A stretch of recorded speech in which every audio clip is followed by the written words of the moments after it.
Survivors Day. Mapalad din tayo ngayong araw na to na makakasama natin si Nanay Arnisa, si Nanay Rocaina at si Tatay Edgar na siyang magbabahagi ng kanilang pinagdaanan sa buhay o yung pagsubok na kinaharap nila upang labanan ang sakit na cancer. Unahin na natin si Nanay Arnisa para ibahagi ang kanilang kwento. Palakpakan po natin siya.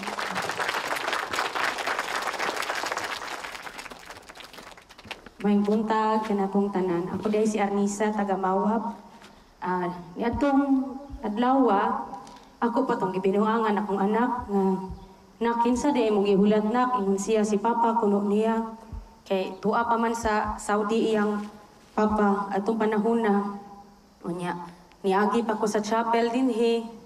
Nagpasalamat din taon ko sa Ginoo nangayo og tabang unya ambot lang muraman og kanang minggaan ang akong ginhawa.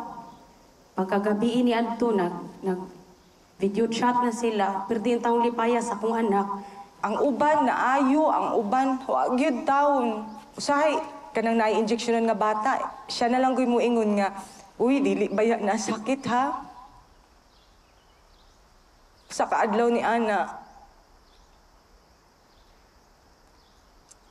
Nagwala na siya kay kung siya i-injectionan kay nagapanipa naman gud siya. Mao tong nisantok sa akong una-una nga nag-ihap na lang yung kong adlaw di ani. Mao tong mao na gid ito ako nasayop mao na gid to katapusan na niya. Nakigistorya ko sa Ginoo. Niingon ko nga Ginoo gusto na.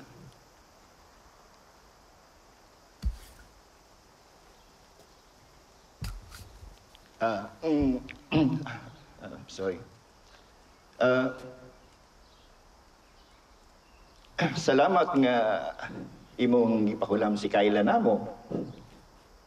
Unya pag abot na ako sa balay, lain na ang kolor sa kuko sa akong anak. Unya nagpakarga. Mga pila ka minuto. Mas nauna pang na-expire akong anak kaysa iyang mga medisina. Nagkasalamat.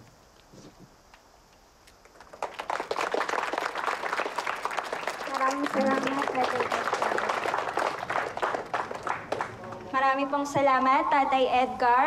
Muli po, nagpapasalamat po kami sa pagpapaunlak ninyo ng aming imbitasyon na makapunta sa selebrasyong ito. Maraming salamat din po sa matapang na pagharap ninyo upang maibahagi ang inyong kwento sa mga magulang at mga batang narito pa na lumalaban sa kanilang buhay. Maraming